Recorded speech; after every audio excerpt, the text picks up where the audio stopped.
ചന്തു ചതിച്ചു, PV അൻവർ മൗനത്തിൽ. 2026 നിയമസഭാ തെരഞ്ഞെടുപ്പിന് ശേഷം ബേപ്പൂരിൽ മത്സരിച്ച PV അൻവർ മൗനത്തിലായി. അദ്ദേഹത്തിൻ്റെ തോൽവിക്ക് ശേഷം പിന്നീട് അൻവറിനെ നമുക്ക് മാധ്യമങ്ങളിലൊന്നും കാണാൻ കിട്ടിയില്ല. അദ്ദേഹം എവിടെയാണ് എന്നുള്ള ചോദ്യമായിരുന്നു രാഷ്ട്രീയ കേരളം തുടർച്ചയായി ചോദിച്ചുകൊണ്ടിരുന്നത്. ഇപ്പോൾ അതിനുള്ള ഉത്തരം അൻവർ തന്നെ നൽകിയിരിക്കുകയാണ്. കാരണം PA മുഹമ്മദ് റിയാസ് ആയിരുന്നല്ലോ അവിടെ LDFന്റെ സ്ഥാനാർത്ഥി. അപ്പോൾ അവിടെ തന്നെ കോൺഗ്രസ് പിന്തുണച്ചിരുന്നു.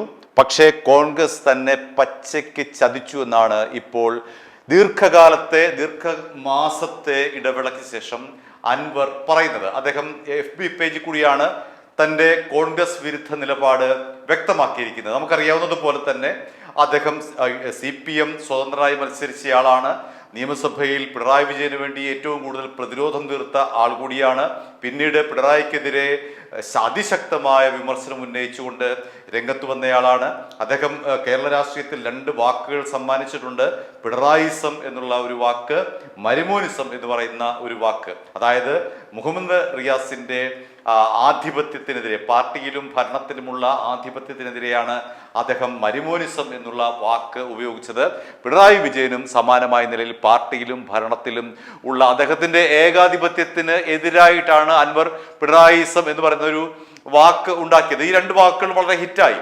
അപ്പോൾ അങ്ങനെ പിണറായി വിജയന് കടുത്ത വെല്ലുവിളി ഉയർത്തിക്കൊണ്ട്, പിണറായിസത്തിനും മരുമോനിസത്തിനും കടുത്ത വെല്ലുവിളി ഉയർത്തിക്കൊണ്ട് മരുമോന്റെ മണ്ഡലത്തിൽ തന്നെ, അതായത് മുഹമ്മദ് റിയാസിന്റെ മണ്ഡലമായ ബേപ്പൂരിൽ തന്നെയാണ് ഇത്തവണ PV അൻവർ മത്സരിച്ചത്. നമുക്കറിയാമല്ലോ, കോൺഗ്രസ് പിന്തുണയ്ക്കുകയും ചെയ്തു. കോൺഗ്രസിന്റെ പിന്തുണയുള്ള സ്വതന്ത്ര സ്ഥാനാർത്ഥിയായിട്ടാണ് അവിടെ അദ്ദേഹം മത്സരിച്ചത്. മാത്രമല്ല, അന്ന് ഇപ്പോഴത്തെ മുഖ്യമന്ത്രിയായിട്ടുള്ള VD സതീശൻ അന്ന് അവിടെ പ്രസംഗിച്ച ഒരു കാര്യം, അൻവർ ജയിച്ചു കഴിഞ്ഞാൽ ഒരു സർപ്രൈസ് ഒളിപ്പിച്ചു വെച്ചിരിക്കുന്നു എന്നാണ്. അതായത് അൻവർ ജയിച്ചു കഴിഞ്ഞാൽ ഒരുപക്ഷെ മന്ത്രിസ്ഥാനത്തേക്ക് വരാൻ ഉള്ള സാധ്യത ഉണ്ട് എന്നാണ് ആ ഒരു സതീശന്റെ പ്രസ്താവന നമുക്ക് മനസ്സിലാവുക. അങ്ങനെ അൻവർ വലിയ പ്രതീക്ഷയിലായിരുന്നു.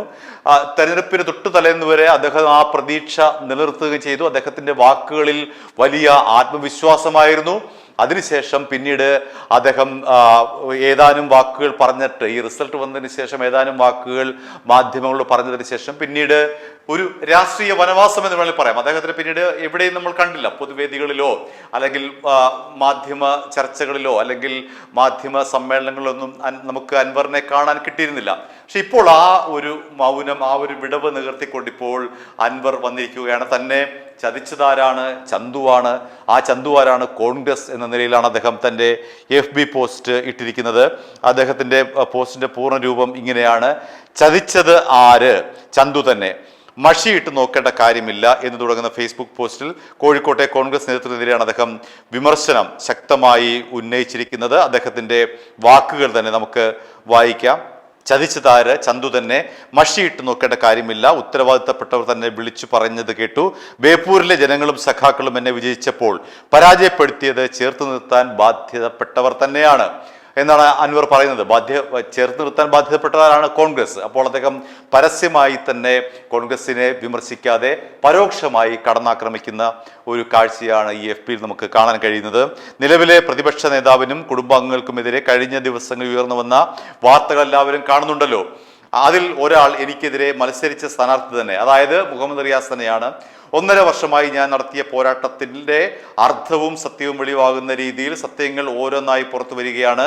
ക്രിയാത്മക പ്രതിപക്ഷം എന്ന നിലയിൽ പിണറായിസത്തിനും മരുമോനിസത്തിനും കുടുംബാധിപത്യത്തിനും എതിരായി ഞാൻ നടത്തിയ ഒറ്റയാൾ പോരാട്ടം തന്നെയാണ് 102 സീറ്റിന്റെ ഉയരത്തിലേക്ക് ചവിട്ടിക്കറയാൻ UDFനെ പ്രാപ്തമാക്കിയത്.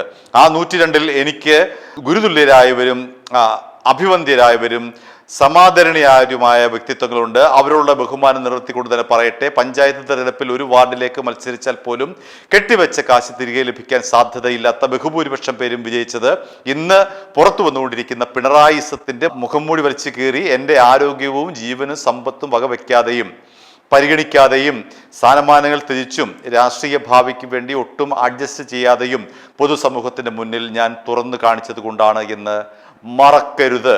മറന്നു കിടന്ന് തുപ്പുന്നവർ ഈ മുന്നണിയുമായി സഹകരിക്കാൻ ഭാവിയിലും തയ്യാറാക്കുമെന്ന സംഘടനകൾക്കും വ്യക്തികൾക്കും രാഷ്ട്രീയ പ്രസ്ഥാനങ്ങൾക്കും നൽകുന്ന സന്ദേശം എന്താണ് എന്ന് വ്യക്തമാക്കേണ്ടതുണ്ട്. തെരഞ്ഞെടുപ്പിന് ദിവസങ്ങൾക്ക് മുൻപ് പ്രചരണത്തിനെത്തിയ നിലവിലെ മുഖ്യമന്ത്രി ഒരു യോഗത്തിൽ വെച്ച് ബേപ്പൂരിൽ PV അൻവറിനെ വിജയിപ്പിച്ചാൽ ബേപ്പൂരിന് ഒരു സമ്മാനമുണ്ട് എന്ന് പറഞ്ഞതിലൂടെ മന്ത്രിസ്ഥാനം സ്വപ്നം കണ്ടവരുടെ ഉറക്കം കെട്ടിരുന്നോ എന്നതും പുനഃപരിശോധിക്കേണ്ടതുണ്ട്.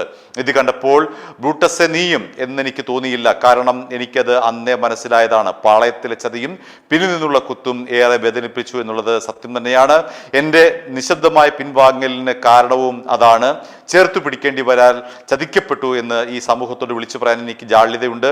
അതെൻ്റെ ചരിത്രപരമായ പാരമ്പര്യത്തിൽ നിന്നും ഉണ്ടായിത്തീരുന്നതാണ്. ഞങ്ങൾ ചതിച്ചത് തന്നെ എന്ന് വിളിച്ചു പറയാൻ ഉളുപ്പില്ലാത്തവർ ഉണ്ടെങ്കിൽ ഇനിയും പറയട്ടെ. പക്ഷേ രാവും പകലുമില്ലാതെ എൻ്റെ കൂടെ പ്രവർത്തിച്ച സാധാരണക്കാരായ പ്രവർത്തകരോടും അവരുടെ കുടുംബങ്ങളോടും കേരളത്തിൻ്റെ ജനാധിപത്യ വിശ്വാസികളോടും പിണറായിസത്തിനെതിരെ കൈകോർത്ത് തോളോട് തോൾ ചേർന്ന് നിന്ന് പോരാടിയ സഖാക്കളടക്കമുള്ള ആബാലവൃദ്ധം ജനങ്ങളോടുമുള്ള നന്ദിയും കടപ്പാടും എന്നും എൻ്റെ മനസ്സിൽ സുദൃഢമായിരിക്കും. നിങ്ങളുടെ സ്വന്തം PV അൻവർ എന്നാണ് പറയുന്നത് അദ്ദേഹം.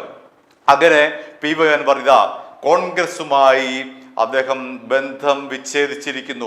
ഈ പോസ്റ്റിൽ അതാണ് അദ്ദേഹം കൃത്യമായി പറഞ്ഞത്. ഇനി അൻവറിന്റെ രാഷ്ട്രീയ നീക്കം എന്താണ്? CPM-മായി അദ്ദേഹം ബന്ധം വിച്ഛേദിച്ചു. അതിനുശേഷം തൃണമൂൽ കോൺഗ്രസ് ഉണ്ടാക്കി, പിന്നീട് DMK ചേർന്നു. അങ്ങനെ കുറച്ചൊക്കെ ചുറ്റിക്കളിച്ചതിന് ശേഷമാണ് പിന്നീട് കോൺഗ്രസിന്റെ പാളയത്തിലെത്തി സ്വതന്ത്രനായി മത്സരിച്ച് ബേപ്പൂരിൽ പരാജയപ്പെട്ടത്. ഇപ്പോൾ അദ്ദേഹം കോൺഗ്രസുമായിട്ടുള്ള ബന്ധം പരസ്യമായി തന്നെ ഇല്ല എന്ന് അദ്ദേഹം സ്പഷ്ടമായി പരസ്യമായി വ്യക്തമാക്കുകയാണ്.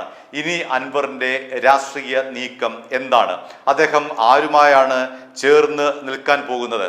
എന്താണ് അൻവറിന്റെ പുതിയ ലക്ഷ്യങ്ങൾ എന്നതിനെ സംബന്ധിച്ച് ഇപ്പോൾ വ്യക്തതയൊന്നുമില്ല. ഒരു കാര്യം ഉറപ്പാണ്, അൻവറിന് അത്യാവശ്യം വോട്ട് പിടിക്കാനുള്ള ശേഷിയുണ്ട്. അത് തിരിച്ചറിഞ്ഞുകൊണ്ടാണല്ലോ CPIM അദ്ദേഹത്തെ സ്വതന്ത്രനായി മത്സരിപ്പിച്ചതും MLA ആക്കിയതും.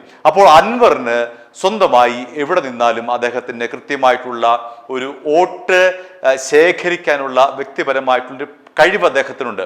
അതുകൊണ്ട് തന്നെ അൻവർ കേരള രാഷ്ട്രീയത്തിൽ അങ്ങനെ തള്ളിക്കളയേണ്ട ഒരു വ്യക്തിത്വമല്ല.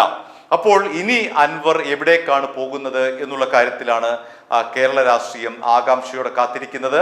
അതിന് ഉത്തരം നൽകേണ്ടത് പ്രവൃത്തിയിലൂടെ അൻവർ തന്നെയാണ്. അൻവറിന്റെ അടുത്ത സ്റ്റെപ്പാണ് എന്താണ് എന്നതിനെ സംബന്ധിച്ച് നമുക്ക് കാത്തിരുന്ന് കാണാം.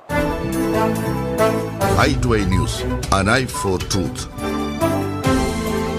i2i News സബ്സ്ക്രൈബ് ചെയ്തിട്ടില്ലാത്തവർ ഇപ്പോൾ തന്നെ സബ്സ്ക്രൈബ് ചെയ്യുക. നോട്ടിഫിക്കേഷൻ ലഭിക്കുവാൻ ബെൽ ബട്ടണും അമർത്തുക.